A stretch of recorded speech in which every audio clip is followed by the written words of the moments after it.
share this video. I can believe some people who could be back because I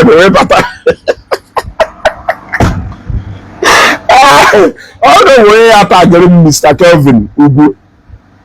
Tagged Kelvin Ugwu na this broadcast. Because we make about this broadcast. Ochi go nwe yoku ezioku. Ochi go nwe ezioku. Oya muri ife na this broadcast. Ngalabu n'ụzọ ọdụdụ ekpere azụ ọnọsodalụ ngalabu n'ụzọ ọdụdụ ekpere azụ ebe ụlọ ifuru pride bụ ụzọ failure na awụ the end ewadago failure na awụ the end and mkpuchekwa gwa m ụlọ onweghị ife na-akụzikarị ile n'anya na many recent happenings na-eme na Facebook ifu na area ebe na-ada akwụwa mutual respect wepes na azadalu mutual respect. I can point out one or two during the time of Ogechi Okeke Njaka. I told you people, you cannot insult Ogechi and expect her not to give you back the dosage of Ifinyerie. For what you give is equal to what you receive. You cannot give a stone and expect fish in return. You cannot give sand and expect rice in return. It's not possible. In the case of blood, we say it is impossible for you to come and use the video and pictures of someone else to set up a business of a car dealership and a business of phone, and the culture business in Mado, the same person reciprocate to the same thing in area. When they promote to business in K, you will now started complaining. It is aggrieved. Can look at you see we eat that. Keruka ya adasi ebe onye buzoma ka onye magwaje ka onye buzoma nke a dụkwa ndị chọkwara ka a na-agbafegharị eziokwu ndị chọrọ ịda George with their emotions jukwa down na George kwa orukwa na nke Fada Nwebe mkpọbakwa ụlọ si ụlọ Fada Nwebe if you area Evangelist Ebuka Obi you are inviting mkpali from followers here who are Zionites, and there is no way he can even control them, because most people who are emotionally defending you are Catholics, are those people who are core Catholics, doctrine Catholic nisi, and the whole Obongu Jokofa Babia defend about no Kofada Kono na Apari. They are defending you because they are core Catholics and they are keeping to the doctrine of the Catholic Church, which is going to now find out the untouchable. Now find out the untouchable. It wasn't you who asked them to go after those people. The same thing applies to Evangelist Ebuka Obi. Evangelist Ebuka Obi is a man. Let us go to Zion Prayer Movement page alone. How will 3.something million going to 4 million followers? Let us come to Zion ground alone. And will millions of people who are there physically in that ground. Anambra State and Southeast alone, Southwest, even the North, even outside in diaspora, Zion will millions of followers, and all these followers are loyal to this man. I believe in the anointing of this man. There is no way you can come out and face this man in a confrontational manner without expecting no when they are doing when they are when they are thinking even video yesterday we say no one Evangelist Ebuka Obi. Other people will not learn. Wouldn't the Catholic sorry, wouldn't the Muslim then not we sinana kparịa onye isi nchụaja ha were okwutetu uwe. All because of na our God is a merciful God, and that is why o ji eme apụta na-akọ ọnụ. Mana ọ gwa m na one day na-ya ejide ofu fada were ọkpọkụ ya ọnụ maka Evangelist Ebuka Obi. Oge ahụ ndị ụka wee nwee ike tinye ọnụ wee question one day fada. Now, Mr. Kelvin, have you seen? I gave you a timely warning. Say, were ife melu fada nwebe joy wee muri ife. These people are not, there is nobody who can control them. Let me be honest with you. Etu annoketa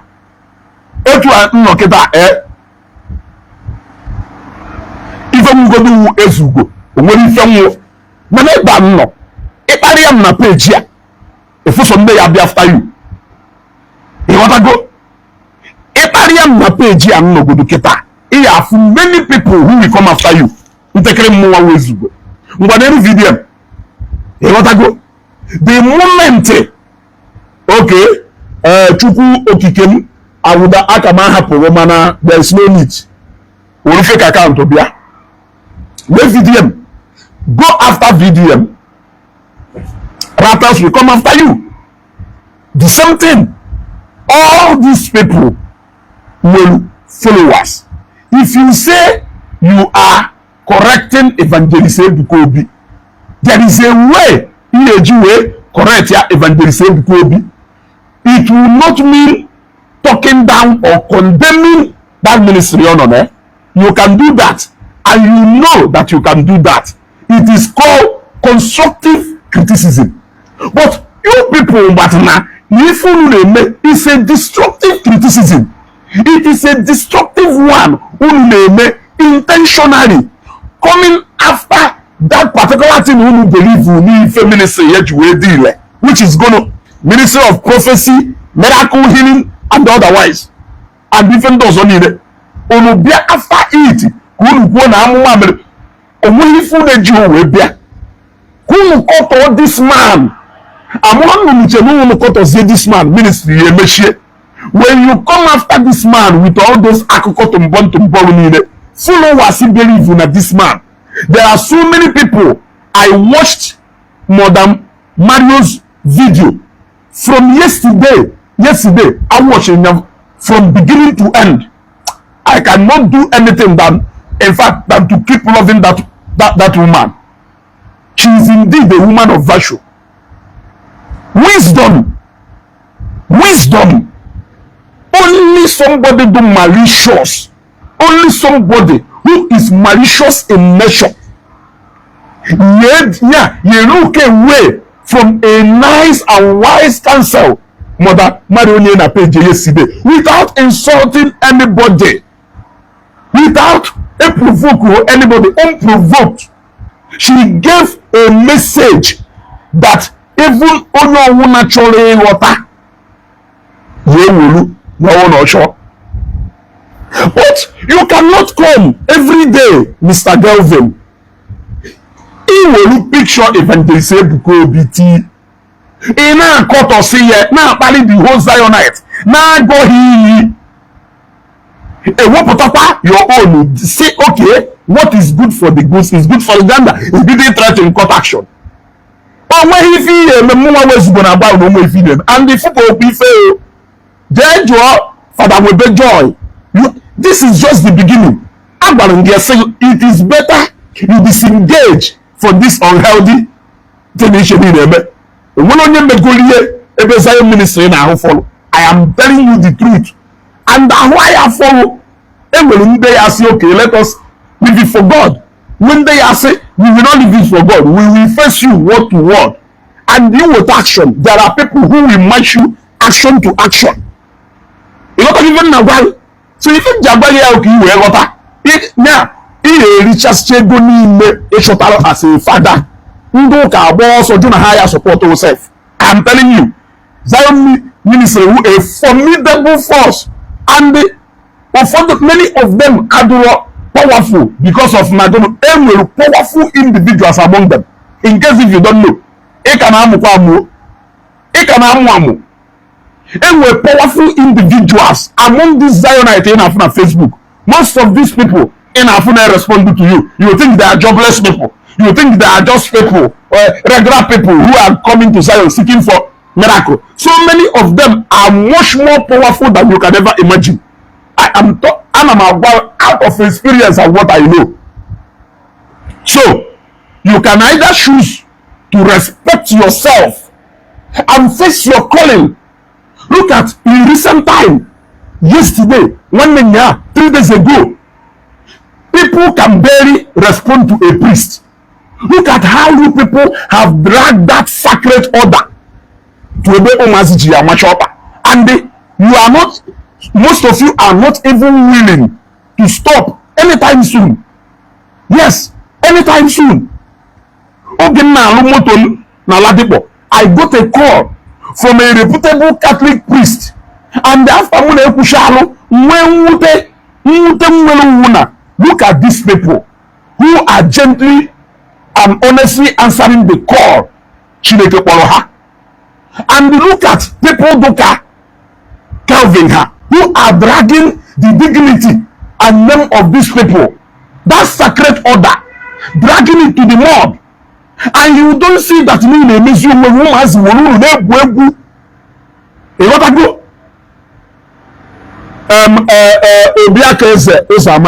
will never address him as a reverend father until the day he start addressing Evangelist Ebuka Obi by either evangelist or prophet. If I'm on Kotanke as if we are on Kotosa, you in a Zuga Tata, you know the eventually Zuga. Manifun and Zavalezugo, it will Zugo. Yes, a Batagum Abam Kotam Mofi. Iya da Onkotam Mofi. Then no Hebben Barrier Mofi. If they want to do it, Mofi.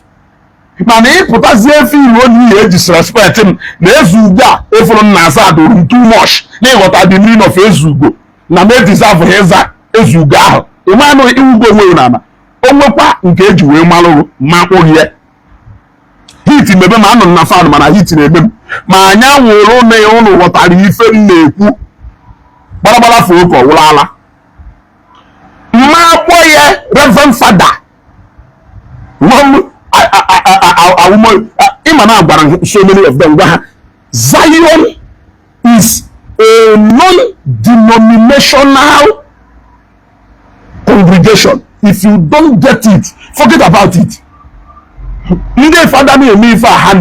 They are feeling like they want to protect the image of the Catholic Church, but the man has openly said it so many times that this is a non-denominational congregation. He has said it. He is a Catholic, but the ministry, the prayer ministry on our own, is a non-denominational one. Pentecostals na there, the Sabbath na there, Anglicans na there. Are you going to overrule entire Aine upon the Catholic? Will Aine require is in a Catholic faith? Are you going to do it by force? We go there because now the order Aina for there is neither Anglican nor maybe pure Catholic or this. That is exactly what it is. And if you don't understand that, Otilo for you, look at how you people are dragging the name of that sacred order. Priesthood, whether on a Catholic or on an Anglican or on a Pentecostal or on a Methodist, is a sacred order. Even a knighthood of the church is a sacred order. Even the lay brothers, they are sacred order. Look at the way Urujuena drag that name to the mud. I know years ago, if a reverend father, if Kochuku, if Onebu Amuma, it was Yobu Amuma, can respect you well for him. You see, if you say a reverend sister who unu n'ọlụ ndị otu Mathias ha buru ụzọ zọtuo that name. Anyị nwa nọrọ n'ihu akwụkwọ na-agba mgba wit ndị otu Mathias ha sọsọ ka unu nwa wee nwee dignity ka Chukwu anyị na-efelu ka ebube ye wee ka dị elu. Ọ ife anyị nwa na-anụ ọgụ anyị nwawu ndị ahọdụrụ anyị ahọdụ nya anyị abaghọdụ na categories of ndị evangelist. We are just ordinary people who know God. Anyị nwawu ordinary people amụere anyị solu anyị fụlụ ụka awụha ya afịa anyị solu usoro ụka na-aga. We are still fighting to maintain that kingship of Jesus Christ. Ka ụmụ nwa ndị isi nchụaja wee nwee ugwu and respect. I didn't engage Mathias na ndị otu ha nọkọtazie the enemy wey decide to come from within. Ugwu nwenụ anyị na-achọzi ka anyị zọtara ụlọ n'ihe n'elu vidio maazị dibịa mmerụ maka Fada Ebube Mmụọ Nsọ efu the kind of disregard and disrespect ha nwere for that general. Anyị myself nwere ike mfụzie Fada Okonkwo fada mana o nwere ike mfụ Mr. Ugwu anọrọkwa nọchanti na ọ na-eme bezon na mụ mana o tufuona that respect o tufuona n'ime ọfịa. Ịghọtago mana ọ ka nwere so many reverend fathers mma afụ today edinelu ma na kene ha sekpula na kene ha ukpunata kene ha so many of them. Mana maazị dibịa enweghị reverend father o nwere ike ịfụ today respect ya ya. Mathias enweghị reverend father o nwere ike ịfụ today respect ya ya. We have problem with these people. These are the people I na-achọ ka anyị na-engage ka anyị wee nwee ike mara mụ na anyị nwedo ugwu ụnụ nwa nọrọkwa n'ime onwe ụnụ nọrọkwa na-achọkwa ka ụnụ na-akpụtọsi onwe ụnụ n'ala. You think you can fight and succeed n'ife ị na-eme? Ndị fada ndị ọzọ na-echi ya post ugwu ọ na ha amụghọ how to use social media. Ana m ajụrụ ajụjụ ndị fada na ndị sista ụfọdụ ndị a na-echi ya post ugwu ọ na ha amụghọ how they can comfortably use that social media etu isi eme. Ishe no ngo ka nwe courage nya ngo ka nwe mozo ngo ka nwe golo ịghọtago ụmụazị na-eji wee n'ife egwuregwu zọrụ pịatapịa ihe eji polisi kpụkata mmadụ akpọrọ ma ngụnwa igwe ya eje nga n'ọgba. Yes, ihe eji polisi kpụkata mmadụ n'ọgba ngụnwa na onwe ukwu igwe ya ejekwu nga n'ọgba. What you are giving is exactly what you are receiving. Isi na picture Evangelist Ebuka Obi na-eti AI nke new AI. Ịghọtago kọtụ a ị gwara na kọtụ ahụ you can actually avoid police case. You can actually avoid court case. It is not always threat. Ọ na-ada awụwa the last resort when every avenue for peace has been exhausted.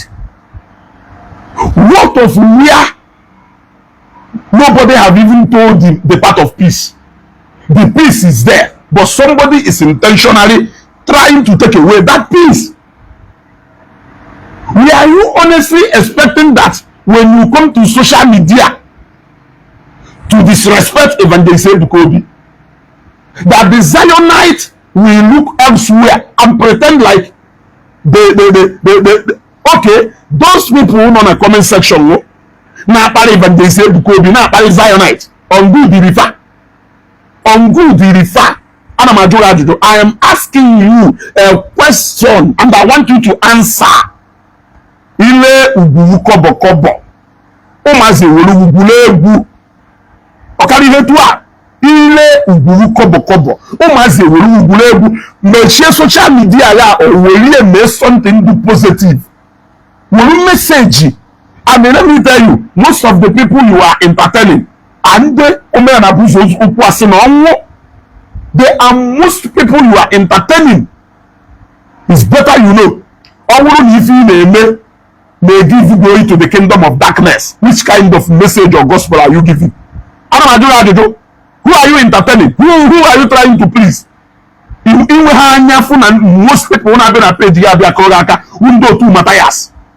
If you na-eme ọdụmma owewuru ha nwa ya bịa na akụrụ gị aka. Ana m ajụrụ ajụjụ ọnụkata ụna apụtacha na alụ ekwensu ọrụ ụna awụrụ ngwa agha ekwensu design wuri ezo n'ime ụlọ ụka iji wee achieve ozi end time ahụ agwara anyị oifu unu mere onwe unu ngwa agha ekwensu design shalo debechi unu n'ime ụlọ ụka. You feel threatened by the fact that Evangelist Ebuka Obi is running Zion ministry, but you are not threatened by the fact that Matthias is running Omenana Buzi Eziokwu na Ndụ. Is that not hypocrisy of the highest order? You want to draw more souls to the Catholic Church than you want to draw more souls to Christ. You want to tell me that the center of your message should be how to be a good Catholic than how to be a good candidate of heaven. I am asking you, when I told you show you to agent of darkness, you reach out white na akpagharị na show you ya wofu no dinere anana. Yeah?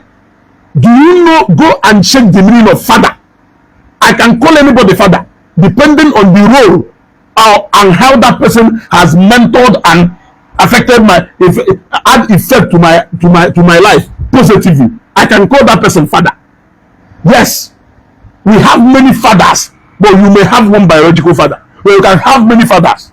So, father, I don't know, what is even the meaning of that father? There are so many people I call father outside my own biological father. That does not mean my own biological father failed home. But those people, maybe in one way or the other, they have done one or two to impact on my life also. Listen, let me talk. Yeah? Yeah? Okwomwa di nwoke do ewu na ata. Yeah?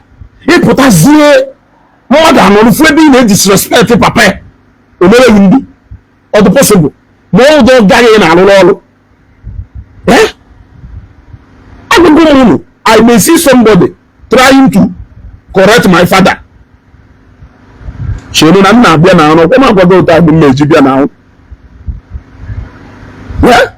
I may see somebody disrespecting my father. Not disrespecting my father. I may see somebody correcting my father. All correction, I will know. And you, if you only papa make some kind of argument, if you make sure if I constructive criticism where either of them will learn from each other. Ebonias will run a short of knowledge or borrow from Onya. Ebonias will run a short of knowledge or borrow from Onya. Manu will finish and I'm put a flip somebody on no disrespect my father. The same one that you are trying to correct him of what? Eh? You want to bring my father down in a sense that you are trying to correct him. You want to bring the legacies of my father down in a sense make sure correct here. You want me to leave you? That criticism in the Evangelist Ebuka Obi, is it a healthy one? By either when them whether prophecies on a year to born, no fake prophecies. Can you prove that? Can you prove that? Can you show the one that is real and the one that is fake? Since it's obvious that you believe in prophecy. Because when you believe in prophecy, you will first of all build up from the other Holy Ghost fathers in a way. Welcome them away. You will not always focus on Evangelist Ebuka Obi alone. So for the mere fact that you believe you know where the prophecy do real. Ile bito go do by kelunde nke real, kelunde nke fake. Can you prove that? Eh? Can you prove that? Omuma sahu bukwano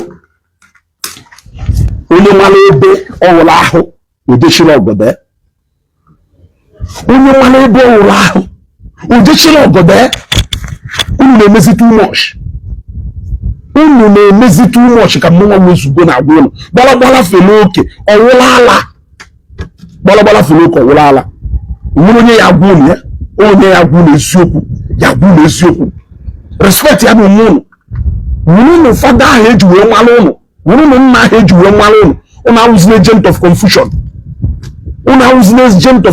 and the agent of destabilization. People are agwụ na eziokwu ndị mmadụ ya dị ekpudo ụlọ fada ị na-arị eme na ị na-respect ụlọ ewu ihe ejekwuru Matthias kịta agwa nye respect ya kwaga Okpariano. Onye amaho afanne. Wela akwe daji. I repeat. Onye amaho afanne. Wela akwe daji. Afanna wu nwere ike wuru Johnson. O nwere ike wuru Emeka. O nwere ike wuru Chukwu Ebuka. Mana ịmacha afe wee na-akpọ daji. N'ọkwọnụ o nwere ka ekweghị esi wee dakarịa ụda nyekarịa nsogbu. Anyị agwa oisi eji wee kpụọ. So if they threaten the Zionite with legal action, ana m agba ị akpọkọta polisi chekata court gba ọsọ. If you fail to disembark from this unhealthy mama ife mma akpọ na Facebook, ihe ejekata court gba ọsọ. Ana m agwa ya eziokwu. Onye ya gba ndị mmadụ ya ada ajaghị ike. Ihe ejekata court gba ọsọ. And don't forget that the people you are going up against, some of them are far more ahead of you. In case if you don't know, some of them are 100 times far ahead of you. You know what even now? So even my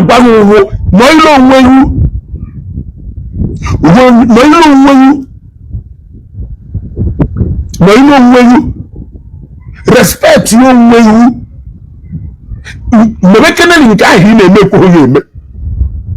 as a Catholic priest, can you impact he create goal? We are watching you.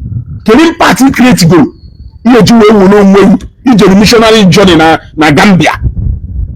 You do when we cannot compare a man no impact goal so many lives.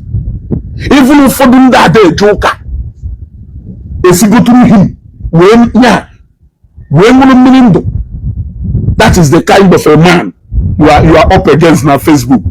Even on your Zion, I had a joke and chat. Benefit go from if Rebama physical one. I know go do if Rebama physical one. The Rebama physical one, mama, papa, uncle, auntie. Now we are able to go na agree. Onwelu mama uncle ya auntie ye me na lokenye. No na agree ya dey take care of. Enwe na omazi oma no na motherless babies home na Mbuishi. Enwe na so many of their relatives Evangelist could be empowered financially. So many of them no na Seraphic Football Club. So many of them who beneficiaries of Seraphic Foundation. So many of them who beneficiaries of numerous projects that is going on in Ugwu. Evangelist Ebuka Obi o tie ife ti wo anya.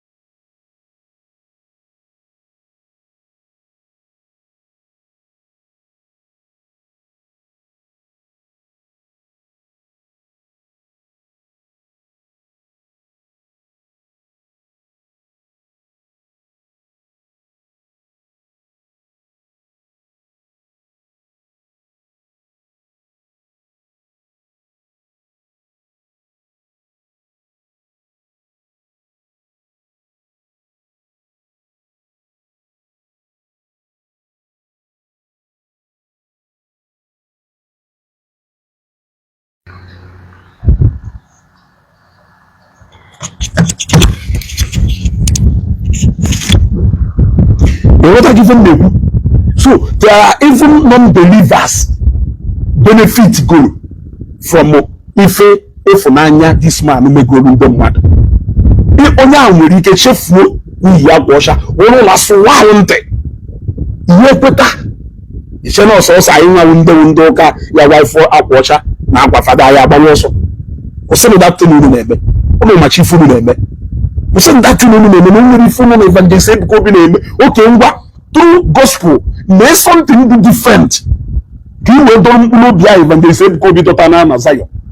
Do you need to Evangelist Ebuka Obi criticize the Catholic Church, or criticize the other brethren, or criticize any organization you know local before the whole people Zion or Zionite?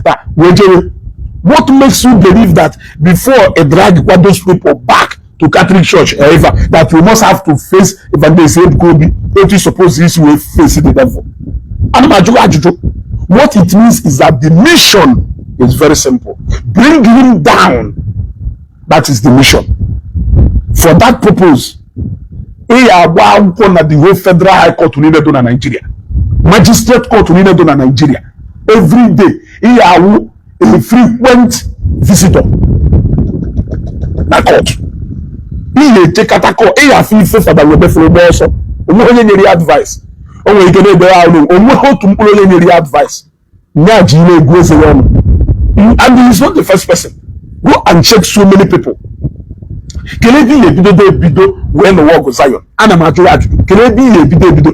And so many Zionites say, Zion, this is not what we know as Zion. Don't they? So many of them. Not on Zion, also it's going to offer that. So many of them. That is to show you that now. Ofun na mama no hofu chineke. Ofun na mama no hofu chineke.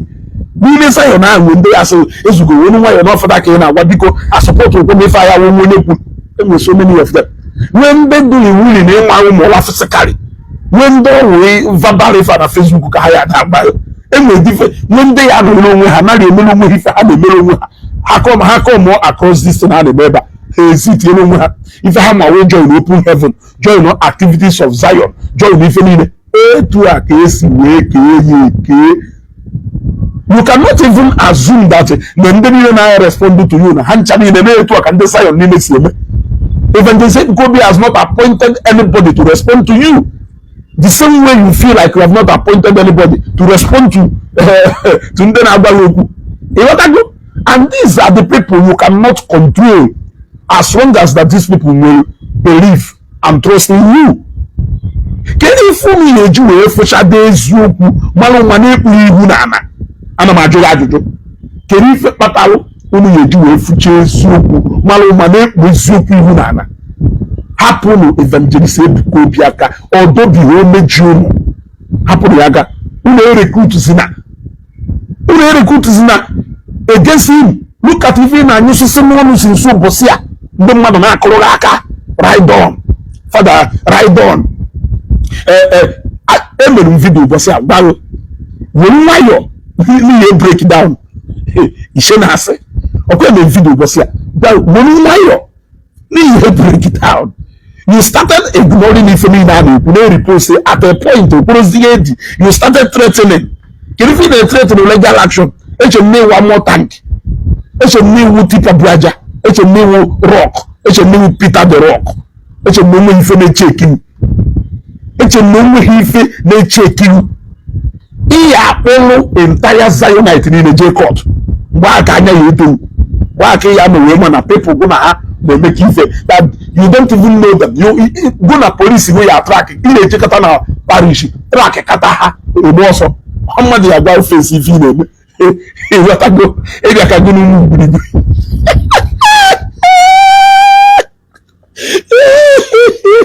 Akasharo evidence na ato ote na nkuziwe lolu mutual respect na Facebook amana na cho ye nwe the moment ipalele papa onye ozo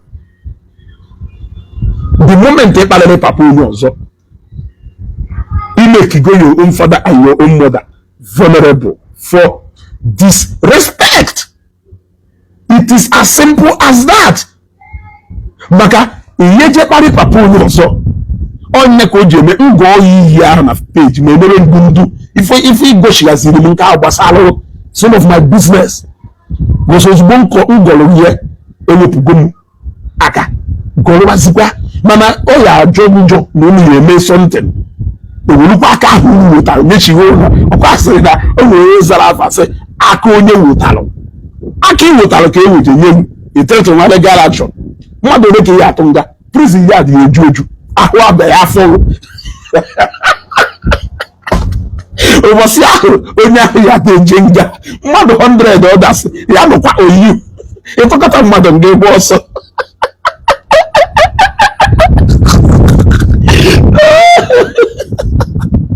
ya atụkọta mmadụ nga ịkwa ọsọ eme ya sị nọ na-akparị ndị ụfọdụ nọ na-akparị ndị ụfọdụ onye ndị ụfọdụ ka ọ na-akparị onye ndị fada ka ọ na-akparị na ọ na-eme onye ozomogo ụfọdụ na ozomogo ụfọdụ onye instances of ife mere eme example onye mere eme ọwụ nyanwụ nọ na-akparị ndị fada. Etiri ngwu vidio ebe maazị dibịa na-akparị fada Ogbomonso. Ịchọ ntiri so many videos of ma ụmụazị elu hodu masava na sav n'ụlọ ụka nọ na-akparị ndị fada. So many movies portray ndị fada in another image. Ọ bụrụ ife ahapụrụ interest unu, none of you have responded to maazị dibịa till today as far as I'm concerned. He even threatened legal action against Ogbomonso. None of you, if not for anything, una caution oye for respecting that sacred order of each father. Manunu mechishala ọnụ gbafushala like coward. Mana onye kwugharịrị okwu unu perceive onye a to be close to Zion ministry una master for nowhere. Tebụl a unu nọkwuru mee n'obere oge tebụl a gbajisi chọọkpa obere onye ya nọzi na this table na ọnụ na-take your time. I am telling you the truth. I will still give you an advice. Jenu tag ya Kelvin. I will give you an advice. Now is still time to retreat. If you go a quarter of Ife Fada Webe follow, and Fada Webe afucha how they afucha. I repeat, if you go a quarter mainly of Ife Fada Webe follow, after maybe neku no mononye nke chọrọ ime ife na yọrọ onye yọrọ. I spoke with that lady na phone. Onye yọrọ emere video gba bring it on. Ọsọ ka ịgbara onye ka ya anọ n'ugbu enisi ya anọ kata ọgụgụ ọsọ. So the better for you is that Evangelist Ebuka Obi is never a threat to you in any way. Evangelist Ebuka Obi is never a threat. I can't see any how or anywhere or in any way Evangelist Ebuka Obi is a threat to you. If you ask me, I can't see anyhow Evangelist Ebuka Obi is a threat to you. Do not join unbelievers in trying to talk down on him. You are joining unbelievers. You people are doing something that unbelievers say are there celebrate.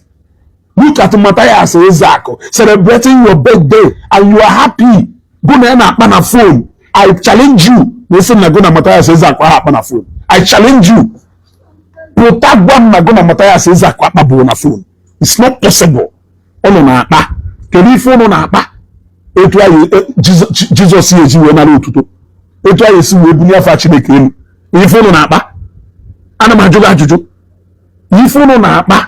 Onye ife ono larụ na onwe enye na n'uche ajụ. Nari recruit members with speed.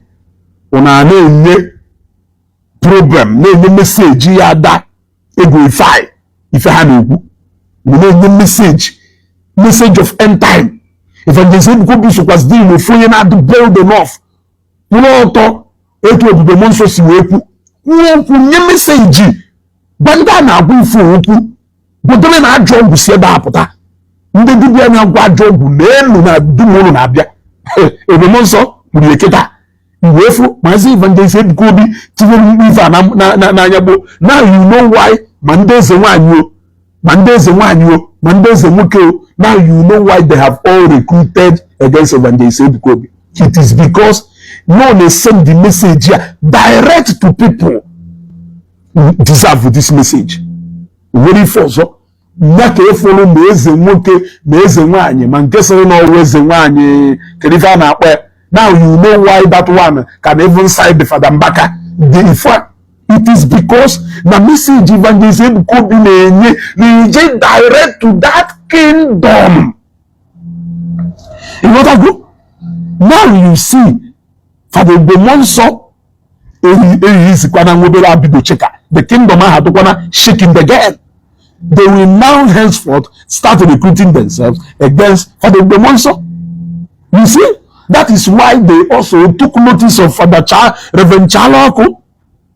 It is because na Reverend Chaloko na-eme direct to their kingdom, even though na nyanwa from Ifeanyi Ife si n'ọdụ nka also na etisase van etisase. But now you know why they are not interested in imakwafa onempolo na Facebook page. Imakwafa nde pastor onempolo page. Have you ever heard any of them discussing about any of those pastors? They are only discussing about Father Chaloku, because na Father Chaloku na ebu arosi je na ebu aja. Ebe aka ha no interest. What a good. So all ni ifi na-eme ada threat no their kingdom. Nwanne nwere ifi na-eme ana m agba eziokwu. Egwu dị na kingdom ahụ. Ọwụ na okwu na-agba, ọwụ na egwu na-agba, egwu na-azọ na that kingdom ada threatened. Nwanne nwere ifi na-eme. Ifi na-eme na enye kingdom handsome. They will definitely come after you. That is why you have seen all of them. No when the past stage they are all waiting to hear Evangelist Ebuka Obi. What powerful so ha chole no. If ha go do Pastor Jeremiah, if ha GM, if ha channel chole no. Eji de ha anokata we case we mechi Zion ministry today. The pastor ni na marriage na Nigeria akose. Kunu we what if na gwa onwe ha ka isi wee nụ Evangelist Ebuka Obi has been arrested for doing arrange miracle and prophecy. If na ndị pastor niile na-eme arrange na Nigeria bidoro na Evangelist Ebuka Obi kwụsịrị Evangelist Ebuka Obi onweghị onye ọzọ a na-achọ na aghụghọ nyanwa. Reason is because na ozi niile ọ na-ezigbo ozi na-atageti ife niile na-eme in this end time. Ọwụwelu ọnụ uwe n'ike nwaanyị na-ekpu ihe ka na-ekpu Igbo. Na-ekpu ka na-ekpu mmiri oyi agbapụtara okwu onye ichi ide eme na-eme ndị achọghị ide eme egere ya kwụsịa efu na ife niile ndị ọgwụgwụ ga-ayị a na-achọ ka ọnọdụ ka meseji ya a na-abịa against. That is why they can never ha ya nọ restless. So ka ị na-aghọta the game. Now ndị fada niile apụtazi eji na-enye meseji imagine nke onye nke anyị respect n'Enugu ijekwu n'elu nwanse mata ya Igbo na masaji Igbo mata ya asị si n'ụtụ ka mata ya asị a na-ekwuzi eziokwu. You see, they are recruiting. They are recruiting themselves as a network. Even ma ndị nọ n'ụlọ ụka ma ndị anọ n'ụlọ ụka, they are gradually forming an alliance, and the alliance means that we against Evangelist Ebuka Obi. Father Kelvin Ugwu ka njụọ ya ajụjụ ka m okene Father kịta ka obi wee tọọ ụtọ, ka m okene Father ka obi wee tọọ ụtọ. Abịa na agụwakene ndị Father ndị Igbo anyị agụghị n'ole for the sake of Evangelist Ebuka Obi. Ndị enweghị ike ịkpọ egwu anyị ekwenyi gbafa Fada Mbaka n'ụwa kpọrọ ya afa gwa ya okwu for the sake of Evangelist Ebuka Obi. Ndị anyị akpọrọ ndị egwu ọ na-normal egwu anyị ekwenyi ya mention ya afa Fada Mbaka kpọrọ ya afa gwa ya okwu for the sake of Evangelist Ebuka Obi a na-ekwu onwewuru ngụnwa ka nna jụụ enwekwu ihe Fada Mbaka papụ ụwa from time anyị tonite wee tonite ama m mgbe m na-akpọ ebube mmụọ nsọ ọnụ na ochie anyị deba akụpụrụ na early 2000 akụpụrụ ya before 2005 kanji rekọd anyị nwere mgbe ahụ akpọ ebube mmụọ nsọ ebube mmụọ nsọ ebube anyị jeje aga ebube mmụọ nsọ ebube mbara igwe ebube mmụọ nsọ. That was mgbe m bidoro n'ụlọ afọ Fada Mbaka mgbe m pere mpe onwunu na ndị otu anyị ndị bidoro na nwata ya fere afọ ahụ na ụfọdụ nwere ike iji because of for the sake of Evangelist Ebuka Obi onye kpozie ya afa a na-agba ya okwu anyhow. Tụrụ maka ngụnwa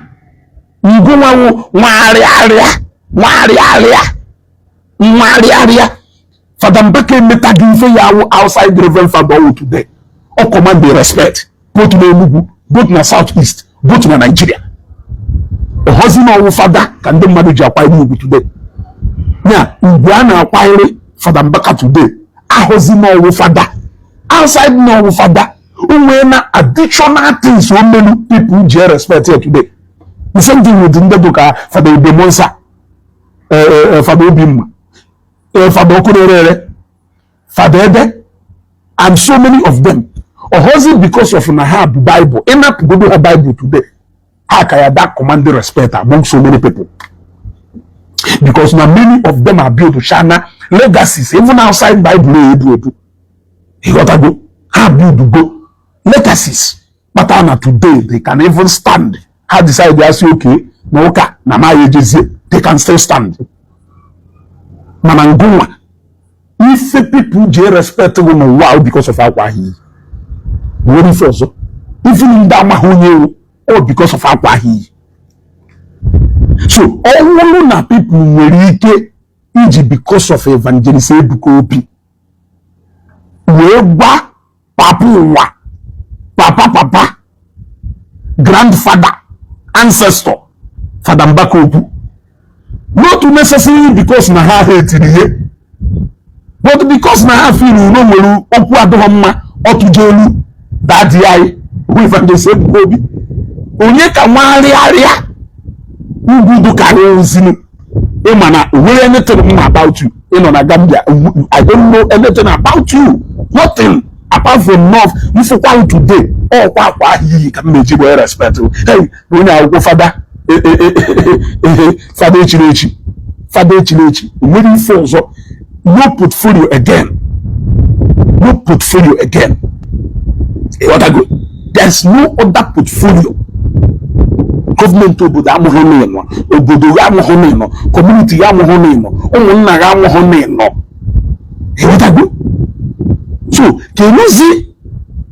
Or somebody sorry na modele mgbo mma agbapụ dunko eje to Fada Ebedike. Ọmụmadụ to Fada Ebedike mana grandmother ya ewu ndị mmadụ tụkọtala ego wee bịa tụziere iwu no grandmother. Iweruzi onwe je na compare ndị na-eje awụ people n'ụlọ.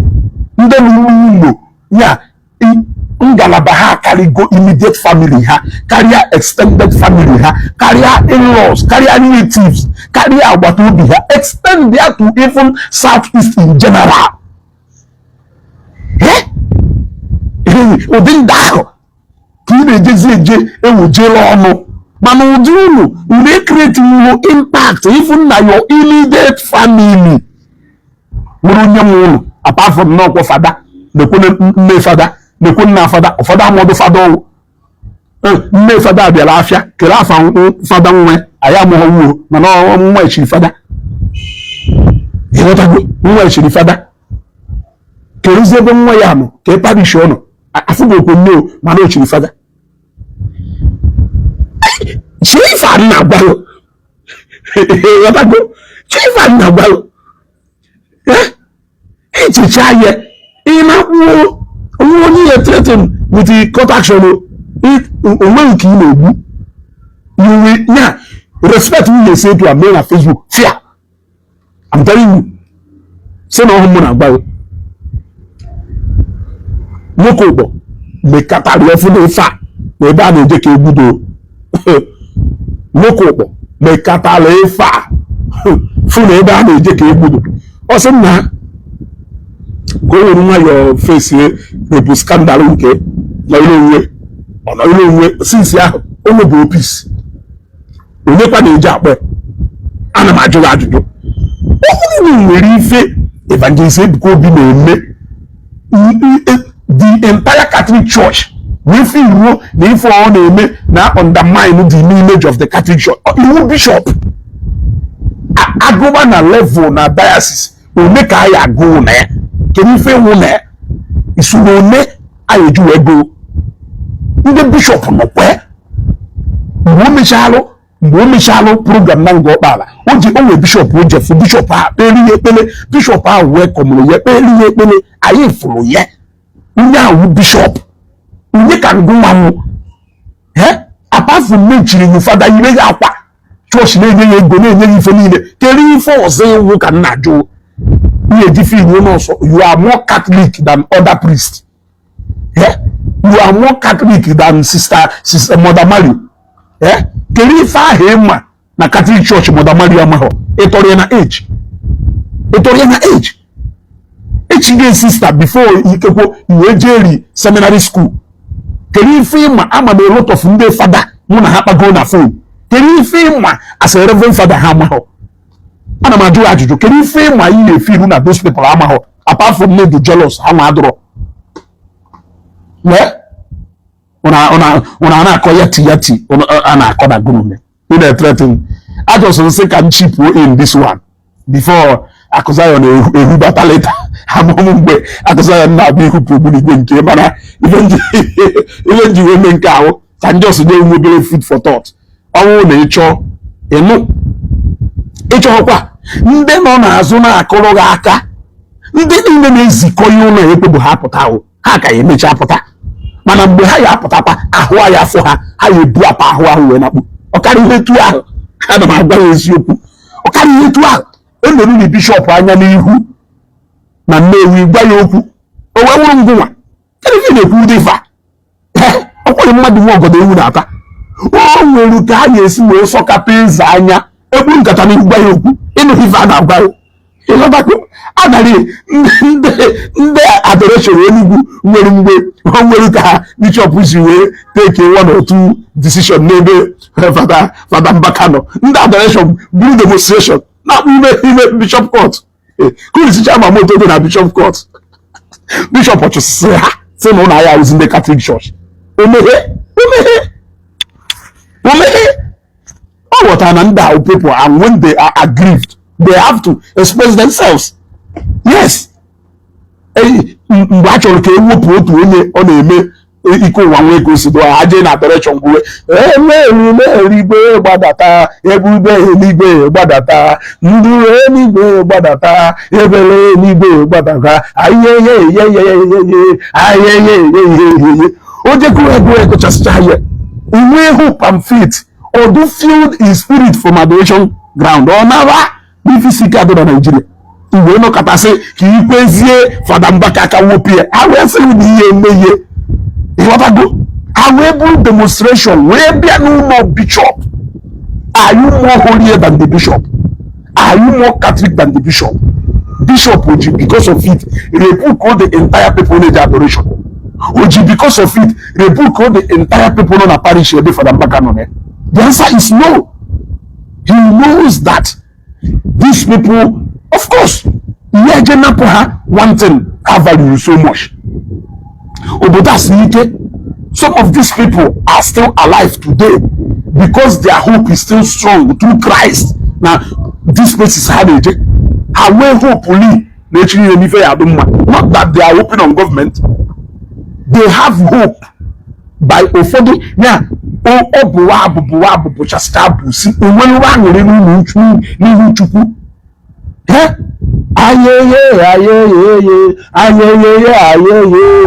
everybody monso everybody monso Father Narcisse everybody je jogo everybody nwelo nwe everybody na-enwe anyị di amụmụmụnwa everybody na-eme onye ife na-esiri ka ọ gabara ya mfe ebube onye odumije ebube ji Bible ọrụ mgbọ ebube mmụọ nsọ ebube nwelo onwe onye ahụ si na mmụọ pụọ si na mmụọ pụọ udo lifted to another dimension na this earth.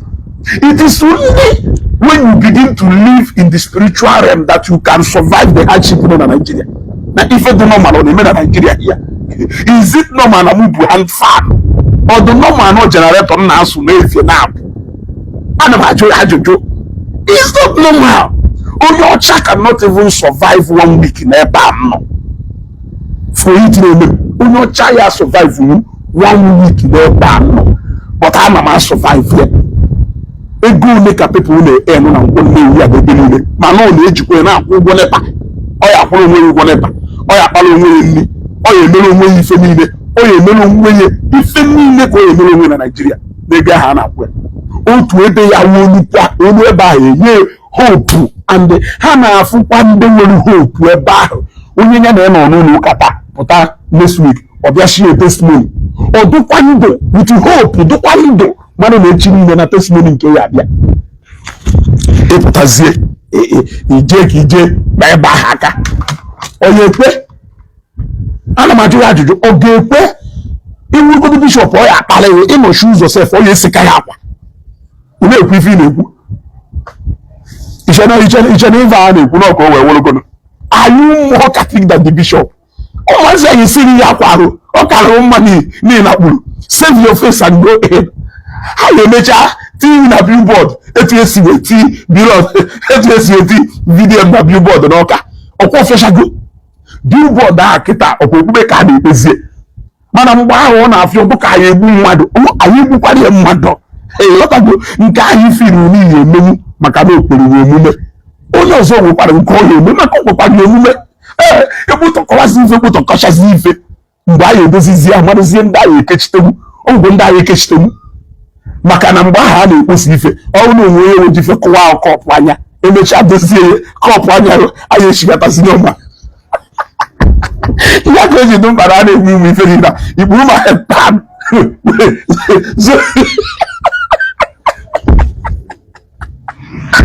onye bụgoro ebe na-egbu ife anyị gbara ahụ esiri m ike ahụ esokwa m ike mana ọmụmụ ọbata n'ime were egbu ife a na-egbu because ọ dị nọ mmadụ mmekwuru ife a na-egbu ịghọtago ntoro ahụ esiri m ike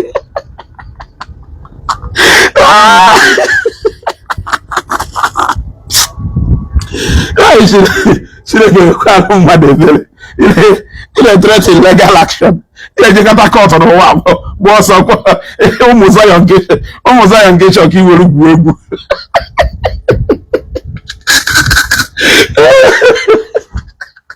ụmụ Zion nke chọka iwere gwuo egwu ụmụ Zion ya esekasịcha ya akwa kụwacha agwa kọpụ anya na ọ na-echọghị nọrọ nwayọ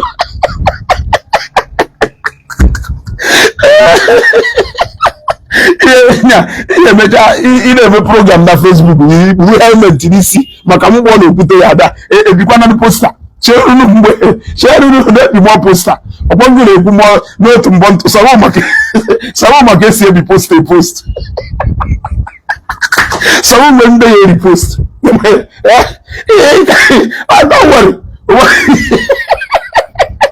ụbọchị anyị ebolu ụbọchị anyị agbaghị n'ọngụ ka ike mgbojukwu nyere ego gụje egota ngwa ọgụ iwere ejewara obodo oyibo ụbọchị a gaghị alọta ife a na-ekwu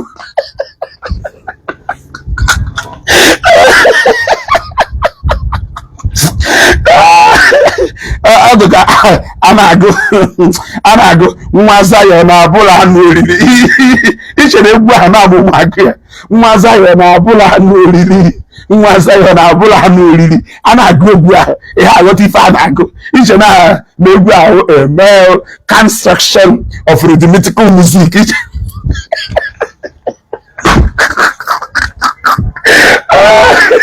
ihe emecha taa ihe ịjụ na ihe anakpu na Facebook a ihe emecha threaten ndị Zion na ya atụ ha na-alụsị jee kụchara ya ihe emecha align were ebulu wejere maazị dibịa gwe tụọ ndị a na-alụsị because ọ na-alụsị ka ihe ejetụ ha in number ọnwụ isi na kọtụ ka ihe ejegido ego ya na-eji eje kọtụ a ihe ejele nkwụ Nnewi wee jewe kọtụ a ọ kwụsị ọsọ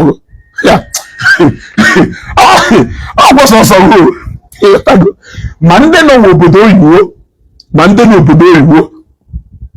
ma akaụntụ ịmaha onye nọ na ka nna gwa ị chọrọ ije join polisi kịta ị chọrọ ije wozi secret service ya join ndị secret service ka ị nwee ike dikoodu mụ akaụntụ na derive maka a na ife na-agwa ọpịọ ihe eje kata ihe emecha jele ma nkwọba ụlọ ka ị wee jee kọtụ maka ndị ya agba akwụkwọ karịrị akarị ọkụ lọya na-ekpere gị ikpe ya sị ya lọya ya ekpere gị ikpe awụ jee na be ha ụdị chọọ the most expensive land bibe ha kwee ya ọnụ gwa ha na ọya da akwụ ya ụgwọ ya na every week na ọya akwụ 3 installment maka ikpe faya ya ebu abịa kọt every week ya eru 10 ihe ekpekata ikpe gba ọsọ ọgụrụ gị na-ebu ude ife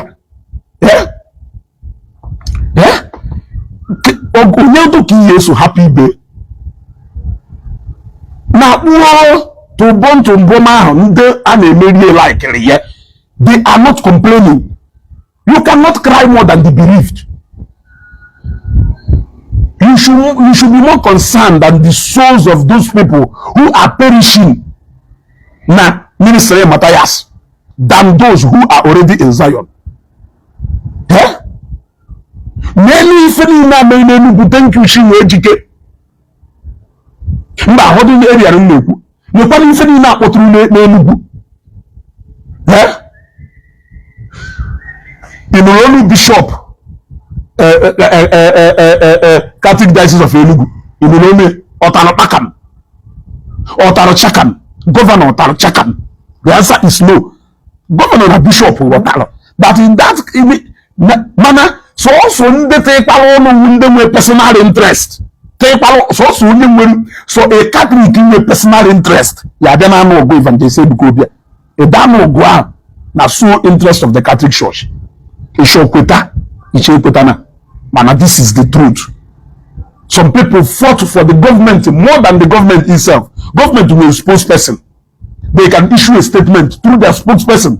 So many people were government spokesperson for the sake of Evangelist Ebuka Obi. So many people were Bishop of Enugu Diocese, how were spokesperson yet for the sake of Evangelist Ebuka Obi. Kunu ne melo mu ife ni na happen that young man aka kozo kuchuku kwolo ye happen ya aka tumbon ndeni na ha na tumbon prophecy okwore ha ka na aholo ha so na ogwu ha na anwodo ha mma eh iye je na pukwa mmadu ogwu achoro ihoro mmadu onugbu imako nto onugbu sienu emego onugbu sienu mmadu na aho ebiri enwo ya ona akoye na gbakara ihu does not matter the person ga anwodi anugbo what he game so gbaka iru de wi na say o ga anwo chasiti onugbu ahụ lasha kop ya lasha go na unu ihe elekwa moto ya mfuru no na mechanic ya na akụ aka ihe elekwa we ko case ị ga-elekwa ya we ko case ihe elecha le ma akpụkpụ good luck. I was in Gambia without shoe. When I was in Gambia, I have no shoes. Case, case, also. Many people now support you. Now, they are the only people clapping for you. They are the only people clapping for you.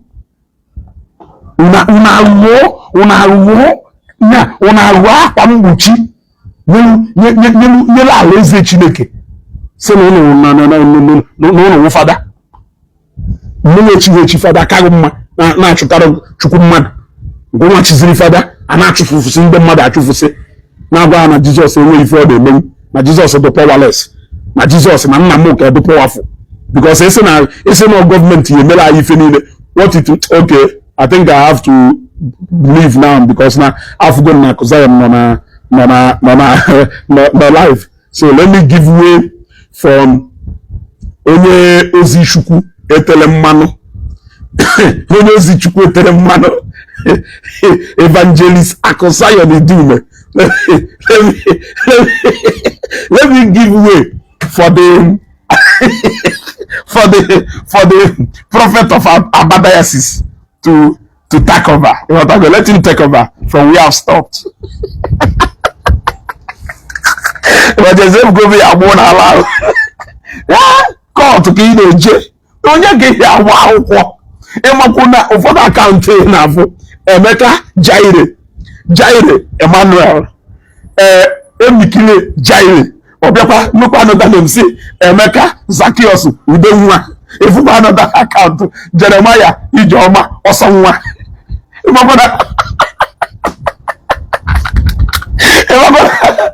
Account ni na America. Only your phone way and the account America wolo Emeka Unigwe.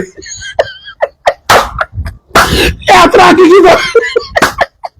Yeah, tracking it also. Never why no respect me, I respect you. Respect is reciprocal, mutual respect. That's all.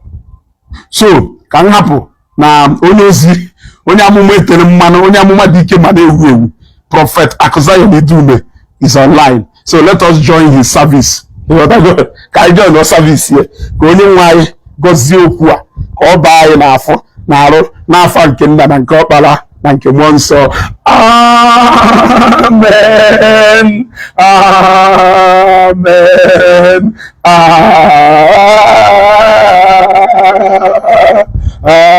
Amen. Onye nwe anyị nọnyere unu ka ọ nọnyekwala mmụọ nke